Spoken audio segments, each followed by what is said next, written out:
need motivation and inspiration to get you off the couch and boss up? We've got you covered. Welcome to the Build or Destroy podcast. Self-improvement, education, business, relationships, financial literacy, investing, and doing for self. Let's do this. Here's your host, Anthony Barber Jr., a.k.a. The Builder.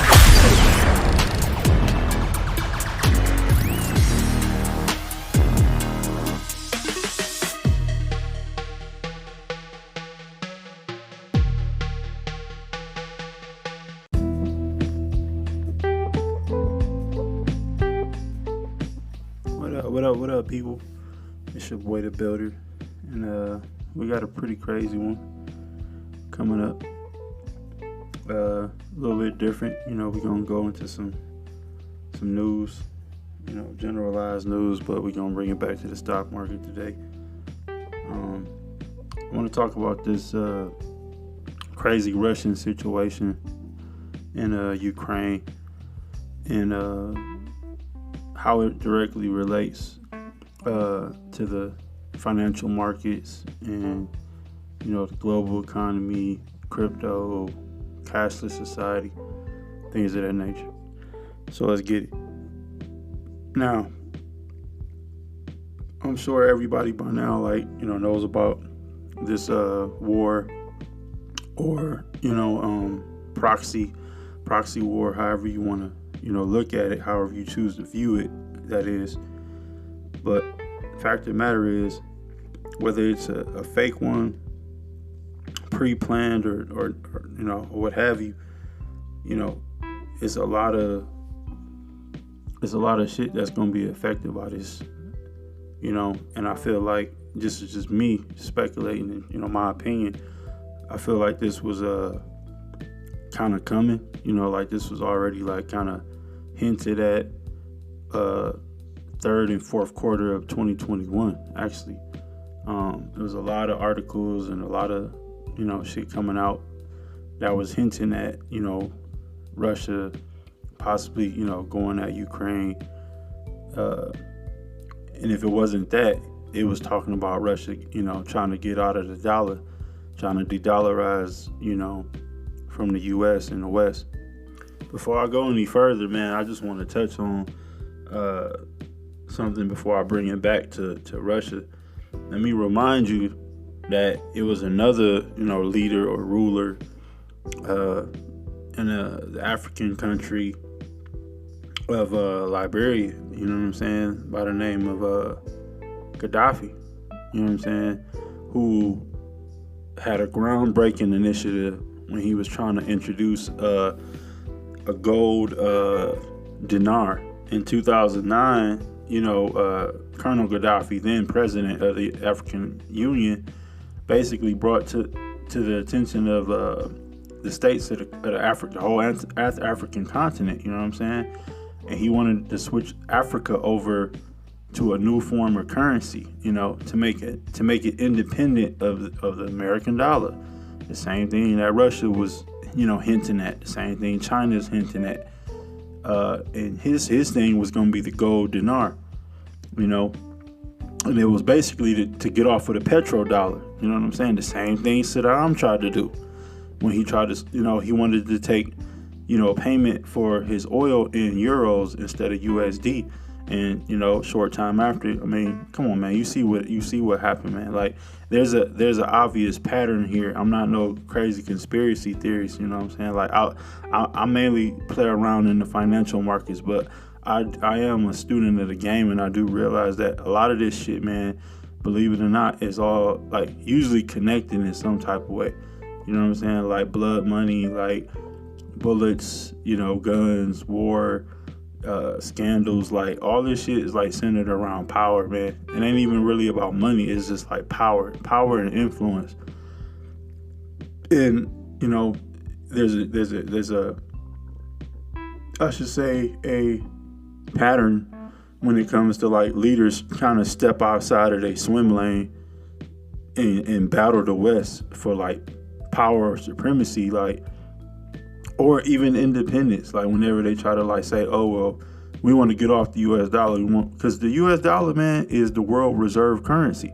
So if a nation or, you know, or a continent, let alone a continent, you know, gets off of that tit, if they can somehow pop that titty out of their mouth, it could literally disrupt everything that the fucking West has going on. Because the West basically has all the other nations under its thumb as long as the USD is the world reserve currency. This is how the game is played. I don't ever have to fire a single missile at you. I don't ever have to shoot you. I don't ever have to do a bunch of crazy wild shit. Like, I own you essentially because you use my money. Like, you know what I'm saying? Like, I'm permanently manipulating you because like you use my currency as the world reserve currency. And to bring it back to Gaddafi, like he wanted to get the whole continent of Africa to switch over and use their natural resources, which Africa has a shit ton, by the way. And I'm talking about the whole continent. I'm not talking about just one country like Nigeria or Ethiopia, or like they have a shit ton of natural resources that are untapped in the ground, and they've been exploited for years, hundreds of years, man. People go over there and get the cobalt, the nickel, the gold, the chocolate, the fucking coffee, you know what I'm saying? Like, a lot of this shit, your computers wouldn't even be able to work the way they do if they didn't extract all this cobalt and shit from Africa. You know what I'm saying? You wouldn't have the cell phones and all the laptops and the MacBooks and the tablets and all this crazy shit that you got, all this technology that you have, if it wasn't for all these resources getting yanked out of the ground. Like, there's African countries where like oil is so plentiful in oil that shit just like seeps through the ground. You know what I'm saying? Like Exxon Mobil and all these companies go over there and they literally exploit the place. You know what I'm saying? You have companies like the De Beers family that are over there like taking diamonds and shit out of the place. You know what I'm saying? And they pay the people scraps. They have like slave labor and all. It's all types of wild shit going on across the pond. But people that live in the lap of luxury in the West, that drive nice cars and eat food whenever they feel like it, that can order DoorDash and go to the corner store or go to the gas station and buy a bag of chips. And when they cut their water on, the water is always hot. It's always cold when they want it to be cold. They can take a long ass shower. They can go buy clothes online. Like, they have all this shit in their face, and it's like one big distraction from like, nobody ever asked like, how am I able to have all of this shit? You know, people just chalk it up like, oh, we're just a free nation. It's like, we're a powerful free nation, like with a powerful fucking military, in a very old established system of doing shit. That's how. And I'm not like I said, I live in the States. Like, it is what it is. Like, but at least I can admit reality. Like, you know what I'm saying? But I digress. So back to Russia. So an article came out, right? Bitcoin.com article. Dealing with regulation and such, January 23rd, 2022. And the title stated, Russia may allow crypto mining and gold-backed stablecoins. Like, that's a big fucking deal, you feel me?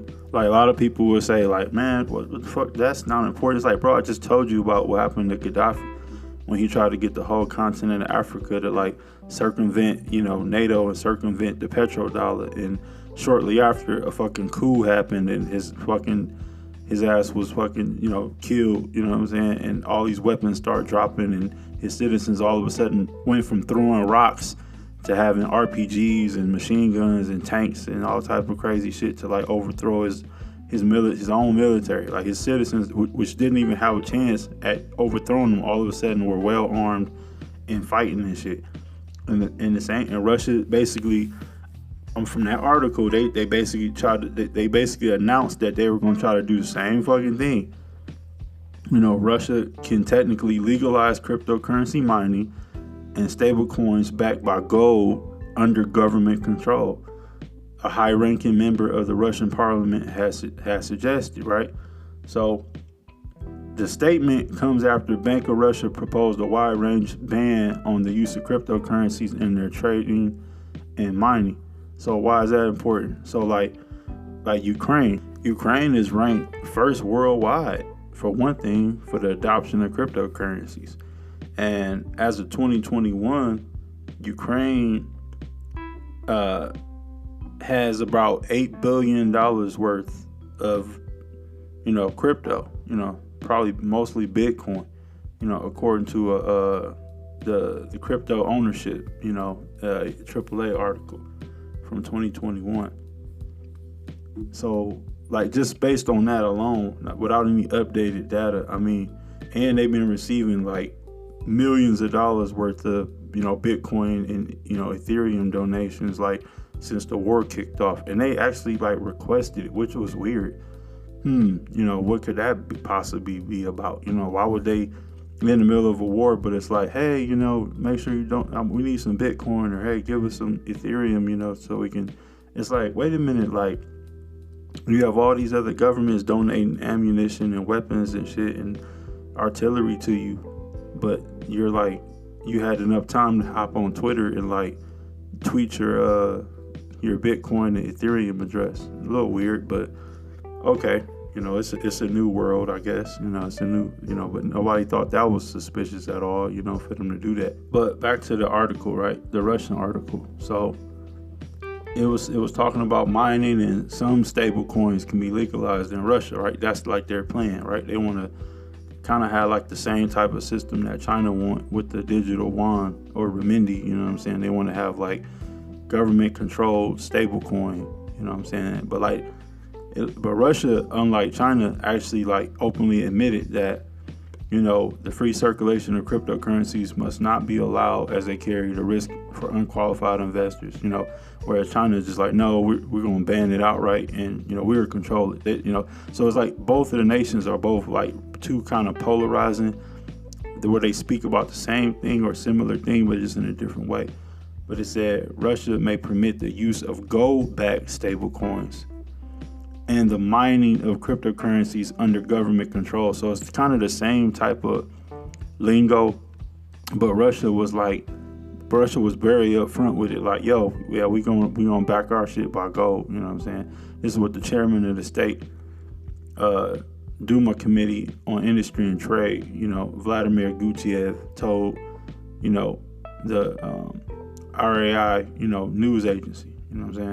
So it's kind of like a CBDC, like it'll be like a digital ruble, basically, like just like a digital yuan, a digital ruble, or to go back to the Gaddafi story, a gold back, Gaddafi wanted, a gold back dinar, but it wasn't going to be digital, it was going to be like a, just like a gold back, like a paper currency, I guess, but, we'll never know if they were going to go digital or not. But these two countries in particular, Russia and China, like they're talking, digital, Russia, being a little bit more upfront with their plans, like, yo, we want to back our shit by gold, and which will actually reset the financial system, because it would take everything back to like a kind of like a pseudo gold standard, because like it's like the ultimate way to shit talk your enemy, because it's like, okay, yeah, you might have a world reserve currency, and but your currency isn't backed by anything. It's like a fucking IOU. Like, it's an IOU. It's crazy. Like, people don't study history enough, man. Like, people forget. Like, people really forget that Roosevelt, President Roosevelt, he forbid the hoarding of gold coins, gold bullion, and or gold certificates within the continental United States. Like, people forget that he wrote an executive order under the authority of trading with the Enemy Act. Was it 1917? And it was amended by the Emergency Banking Act in March 1933. Like, he literally made it to where Americans had to turn in their fucking gold. Because they knew that they were about to inflate this fucking dollar and make this imaginary shit. Like, the dollar that people have in their wallets, like, even when you have like the paper dollar bill with the presidents on it and all that shit is an IOU. Like, most people know that, but like they don't, like, think about it every day. But it's like it's worthless. It's an IOU, man. You know what I'm saying? It used to be like a silver note or a gold note. It was actually backed by something tangible, right?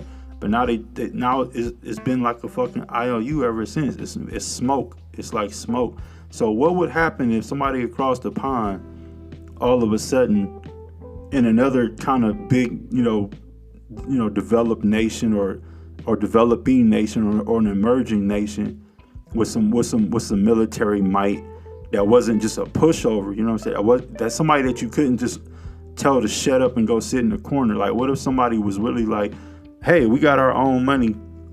Oh, and by the way, it's actually backed by something that's tangible, something that actually has like intrinsic value to it.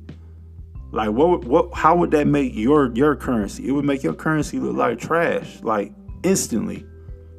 Like, it would usurp your currency.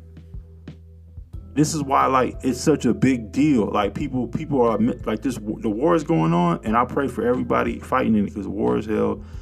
Like, nobody wants to see anybody dying, women, children, even soldiers. Like, that shit is like very mentally crippling to both nations, because you got people on both sides of the aisle that don't want to be fighting in this shit. You know, some people are for it, some people, and a lot of people not, for the most part, But my point in all of this is, like, a lot of people are missing the other, like, ripple effects of this, of the guns and the bombs and the tanks and the jets. Like, it's a lot of underhanded shit going on, under the table, where people are hiding their hands and, like, playing chess, with people's lives, and, like, and they're like trying to set the stage for, like, who's going to be in control, like, moving forward, once this reset happens. Like, you keep hearing people talk about it, the Great Reset, but it's like they never really go into depth about what that is. Then you hear about, oh yeah, it's the transfer of wealth.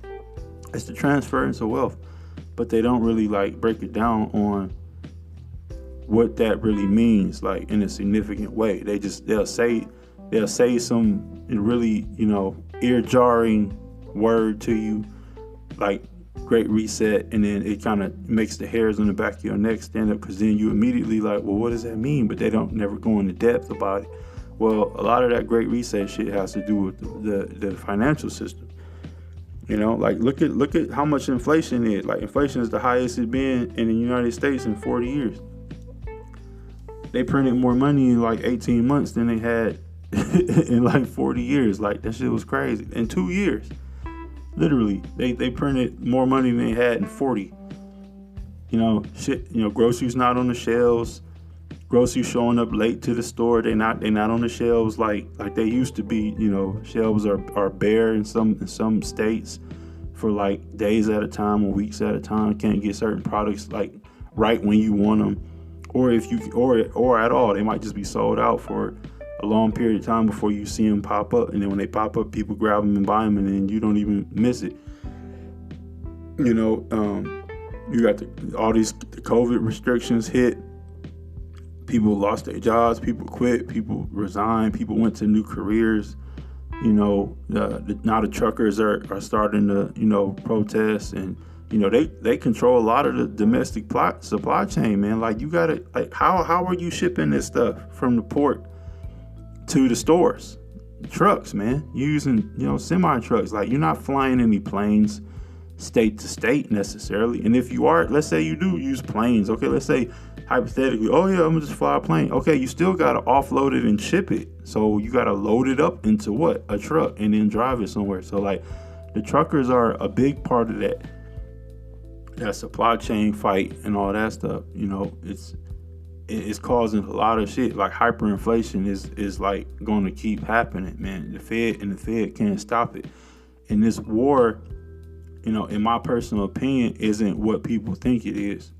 Just from how I'm looking at it, from my Wile E. Coyote brain. You can call me crazy or whatever, but, like, it seems as though there's other shit at play other than just Russia randomly attacking Ukraine. Because that's what it seemed like. It seemed like they was fighting. They was both yelling at each other, like two kids in the classroom yelling at each other from across the classroom, like, oh, I hate you too. Or you get out of my face. No, you got out of my face. And then all of a sudden somebody swung and now it's a fight, and everybody else in the classroom is kind of just like, looking back like, damn, and some people cheering the fight on, some people crying in the corner, some people just like shocked and looking shocked and in amazement, like, oh my God, what the hell just happened? Like a minute ago everything was cool and now we fighting. Like, that's what's happening, man. Like, crazy. But people forget about Roosevelt, banning, the hoarding of gold and bullion and things of that nature, through his executive order. And you can look it up, Executive Order 6102. I gotta pull it up. Like, it's Executive Order 6102. You look it up, read it for yourself. Like, that shit really did happen. So back to the Russian article, right? So, Gutiev basically was saying that, basically Russia don't like, decentralized cryptocurrencies. You know what I'm saying? They didn't say decentralized specifically, but they said cryptocurrencies should be banned. But that's basically what they're talking about. You know what I'm saying? Like, but he also said, Russia could make use of a stable coin denominated in gold under state control, under a financial product such a financial product would be an interesting proposition for both private investors and companies, as it could be also used for saving.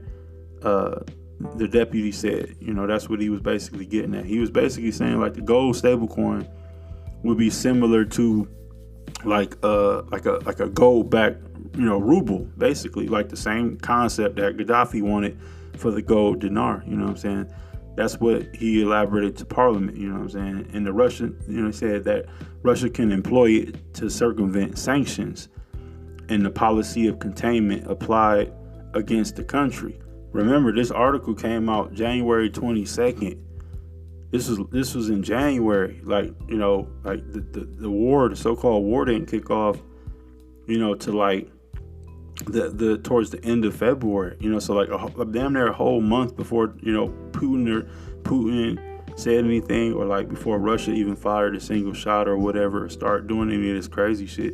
Like, they already were talking about circumventing, sanctions, and getting around containment applied against the country. So it's like they already were hinting that they were about to do some wild shit, and that they needed a means to get around all this bullshit that the West was going to most certainly try to, implement. And he also said that the coin can also be used to facilitate regular and transparent economic relations with other nations. He didn't specify which other nations, but I think everybody here know what other nations, that Russia deals with, whoever their allies are, basically. Like, just chalk it up like that. In October, right, the Ministry of Foreign Affairs said that Russia may consider partially replacing the greenback in currency reserves and trade settlements with other currencies and even digital assets in the future. Went on to say, amid expanding U.S. sanctions, that's that word again, sanctions, they already were talking about it. So sanctions. So basically, amid expanding U.S. sanctions, Moscow is putting an emphasis on de-dollarization. Deputy Foreign Minister Alexander Panskin said in an interview with Interfax. And that was in October, fam. Like, that was like last year. That was like third quarter last year when he said that. Per a CoinDesk article, February 3rd, right? The Bank of Russia approves Atomize as first digital asset issuer. Now, Atomize basically is a tokenized startup, right, by the mining and smelting giant Norm Nickel. And Norm Nickel basically got the green light from the Russian government to issue tokens backed by metals in Russia. Like, bro, this is what I'm saying. Like, they already were like ahead of this shit. They already were like, okay, soon as we draw down on the Ukrainians and start this fucking fight, everybody's gonna gang up on us because they already kind of know what our plans are. We already like set the stage for the shit. So like, we gotta be willing to pivot. We gotta be ready to pivot because they're gonna shut our accounts down. They're gonna try to freeze our assets. They're gonna try to basically make us broke. If you can stop our money flow, then you know, we essentially got to give up because they want to cripple us financially. You know, they can't jump in the fight necessarily because, like, our fight with Ukraine is our fight with Ukraine. Like, nobody can't just swoop in and save them like Batman. You know what I'm saying? That ain't how this war shit go necessarily. Like, America can't just swoop in and just step in and fight Ukraine's fight, you know what I'm saying, for them, you know what I'm saying, especially with China sitting over there staring at Taiwan, just itching for the West to, like, overstep and do something wild. Same thing with the EU. You know, they're not about to jump in there and, like, physically go and, like, back them up. They'll send some artillery, they'll send some ammo, they'll basically do everything they can within the confines, but they can't, like, just send, like, a full-blown, you know, assault and be like, yeah, we're in the fight now. They can't do that. You know what I'm saying? As crazy as that sounds. So this article came out at the beginning of February. Bank of Russia approves the platform Atomize as the first digital asset issuer. And like I said, Atomize is a tokenized startup by the mining and smelting giant Norm Nickel that just got the green light from the Russian government. So the Bank of Russia announced that Atomize has become the first company in the country to be put on the central bank's list of approved digital asset operators. Why? Because Atomize is a firm that sells tokenized metal, natural resources, metal, gold, palladium, platinum, silver, things of that nature, right? Metal. Atomize is a firm which sells tokenized metal from Russian mining and smelting giant Norm Nickel's inventory, and will be able to legally issue tokens and provide wallets to users in Russia. Like, they're ready to roll this shit out. Like, you know what I'm saying? Basically digital money backed by natural resources. The company uses blockchain technology based on Hyperledger Fabric. Man, what is Hyperledger Fabric, right? So it's basically a type of distributed ledger software. It's intended as a foundation for developing applications or solutions with modular architecture. Hyperledger Fabric allows components such as consensus and membership services to be like a plug and play. Its modular and versatile design satisfies a broad range of industry use cases. It offers a unique approach to consensuses that enables performance at scale while preserving privacy.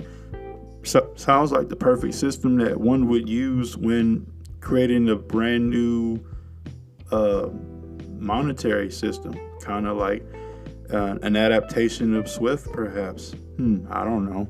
Crazy part is Atomize and Norm Nickel have a common shareholder, which is Interos Group. Interos Group is owned by Vladimir Putin, one of Russia's richest men, second richest to be exact.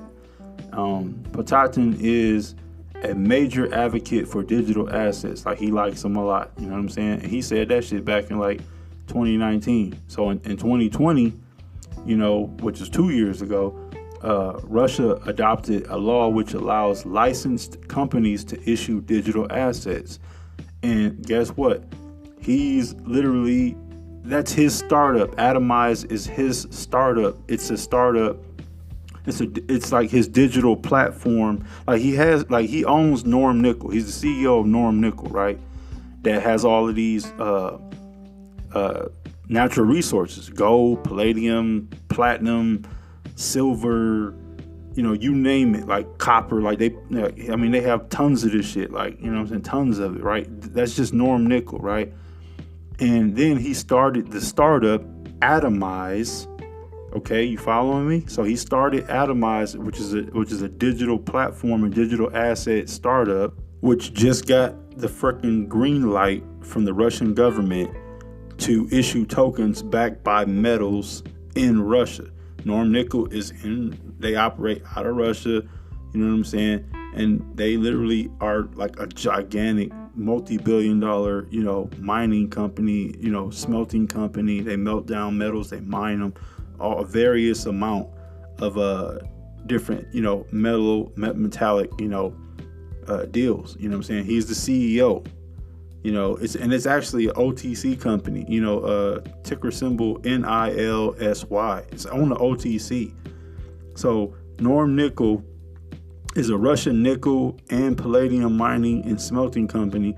Its largest operations are located, I can't pronounce this, but it's in north of Siberia, right?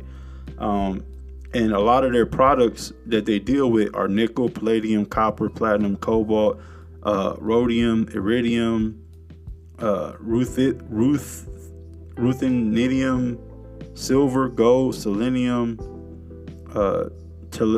tellurium, sulfur, sodium sulfate, and sodium chloride. Like they mine and smelt all this shit down. Like they're producers of this stuff. That's what I'm saying. Like, this is a really crazy combination of events that's happening, like, just in the last, like, I probably say 6 to 8 months leading up to this war. And like I said, Vladimir Putin, he's a CEO of Norm Nickel, which would effectively make him the CEO and owner of Atomize, which just got approved by the Russian government as the first digital asset issuer to make tokens backed by what? Natural resources, metals that his company already produces, already has on hand. See what I'm saying? And he's the former first deputy prime minister of Russia, second richest man in Russia. And he's the primary investor of Atomize platform for the digitalization of physical assets, i.e. tokens or digital rubles, or the digital ruble initiative, I should say, which could replace private crypto. And he said that in a Bloomberg article. Like, he said that in a Bloomberg article where he specifically said, that tokens can displace crypto, like regular crypto as we know it, using tangible crypto, basically asset-backed crypto, commodity-backed crypto. Crazy thing, Atomize is also a partner of the Global Palladium Fund, which is crazy enough is a subsidiary of Norm Nickel. Similar entities which will be working on foreign markets are now in the process of licensing in Switzerland and in the U.S. In January, the Bank of Russia called for a ban on trading and mining of cryptocurrencies, right? Everybody knows that. In an analytical report, the regulator said that the advantages of crypto can be replicated in a regulated environment by its own future central bank digital currency and whitelisted digital assets under the Bank of Russia's control. Whitelisted, basically, you just slap like your logo on it. But it would, like, if China wanted to back their digital renminbi or their digital yuan, which they tested at the damn Olympics. Everybody's acting brand new. Like, they rolled it out at the Olympics, which is one of the biggest world stages. They rolled it out and used it as a testing site. You know what I'm saying? It's been live. Like, they've been working on it for years in China. It's been live. Like, the currency's been circulating. They've been testing it and doing things with it. But, like, it hasn't, like, officially, like, rolled out. You know what I'm saying? How, like on a supranational level. You know what I'm saying? Not yet, at least. But that's China's CBDC. You know what I'm saying? And Russia's going to have the same thing, with their digital ruble. But it's going to be backed by tangible assets. And they want to offer whitelisted digital assets under the Bank of Russia's control. So, like, if Russia and let's say in surrounding nations around Russia wanted to, like, not have their economies crushed because Russia all of a sudden is on the gold standard and China's on the gold standard, then they could essentially, like, take their currency and then wrap it with their country's, like, label or whatever, and pawn it off like it's theirs, but it would be basically a whitelisted currency, a whitelisted Russia controlled currency, kind of like the USD, like the Russian currency. The whole goal of this, in my opinion, is so Russia and China can basically circumvent the US dollar as the world reserve currency. They want to knock it out the box and say, no, Now we actually have the world reserve currency. All this is like some time machine shit. People are basically doing what already has been done throughout history, throughout centuries, is basically backing shit by gold. And then eventually that'll probably go away again. And then a couple hundred years later, then another country will take over and they'll back their shit by gold and they'll reset everything. They've been doing that shit.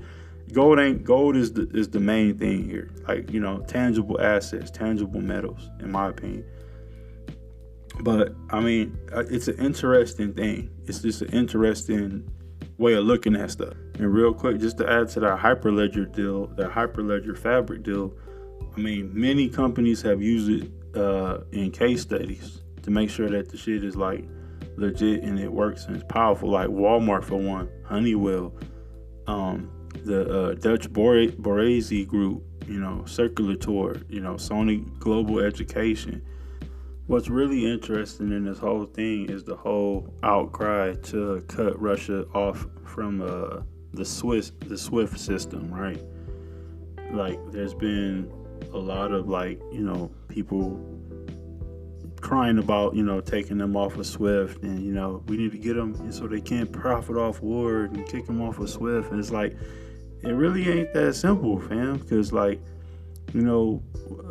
they have a pipeline that feeds basically Europe, with oil. The SWIFT system, it's not like a system that moves money around, but it's almost like it's like a messaging system that tells you where the money is coming from and where the money is going, which is really important, especially like when it comes to like logistics and paying international bills. It's like, it's like an international financial messaging system between countries, across borders, I mean, in a nutshell, it's like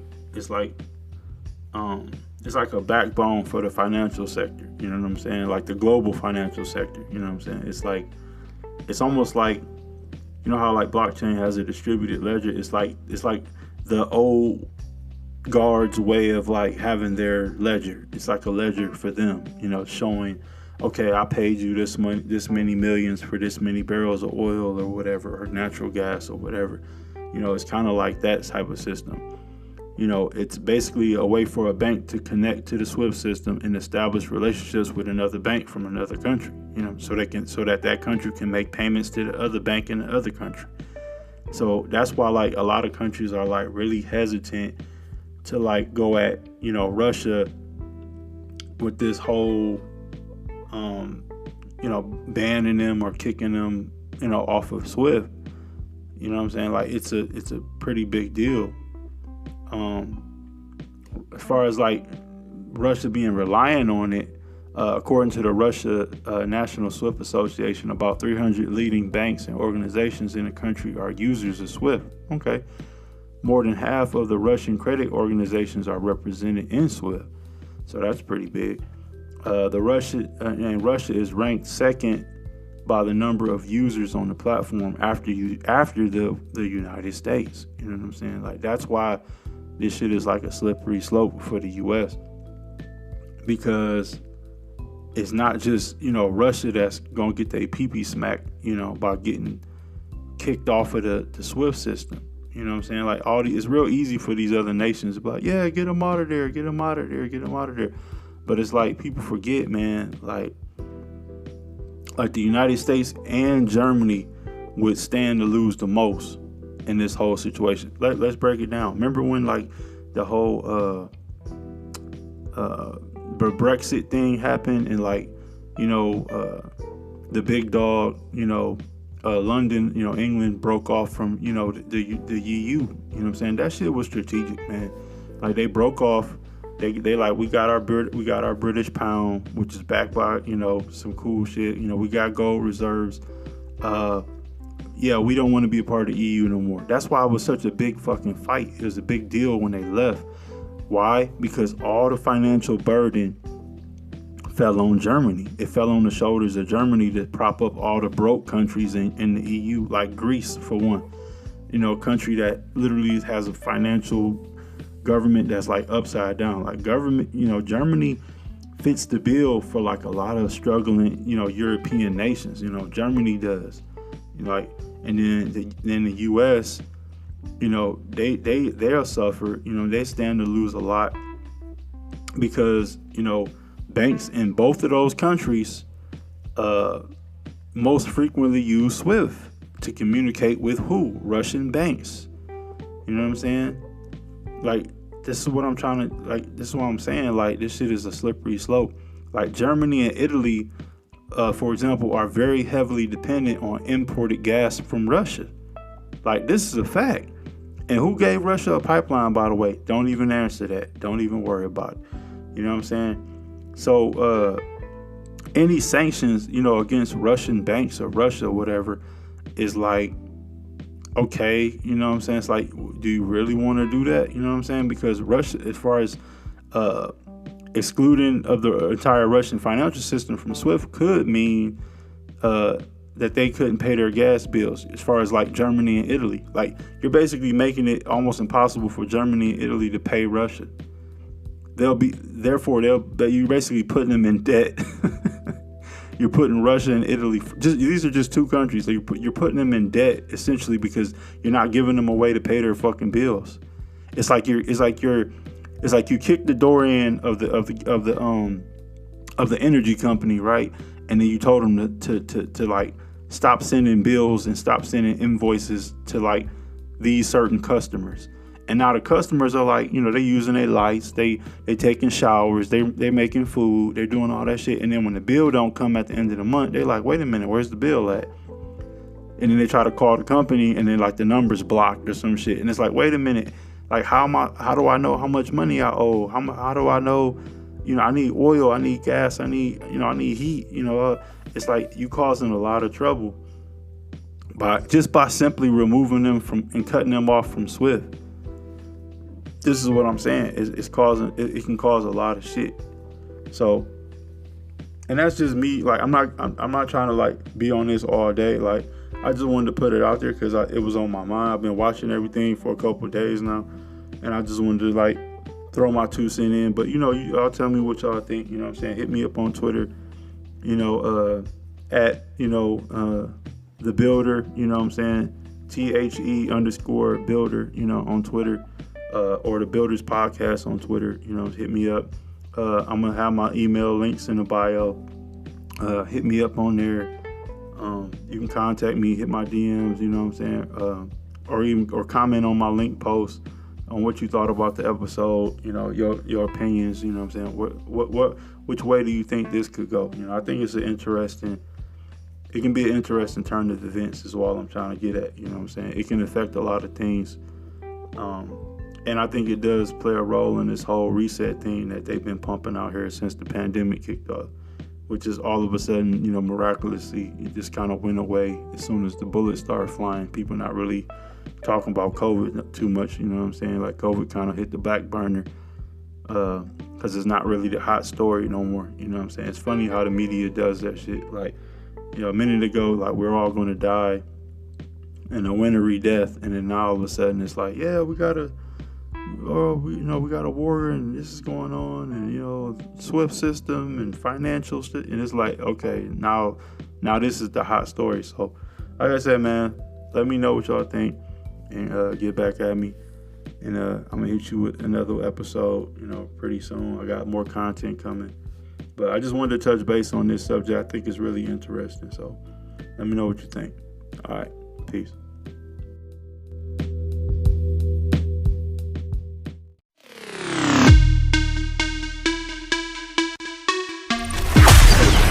Thanks for listening to the Build or Destroy podcast with your host, Anthony Barber Jr., a.k.a. The Builder. We hope you enjoyed our deep dive into all the tips and tricks you can use to boss your life up. If you're interested in expanding your mind and reaching your definition of freedom and how these ideas and views can be applied in the real world, tap in with us next week. As always, you can head over to www.builderslsb.com to cop some motivation, dope merch, and sign up to our email list. And don't forget to check out all the links and resources in the show notes. That's all for this episode, folks. And as always, boss up instead of laying down.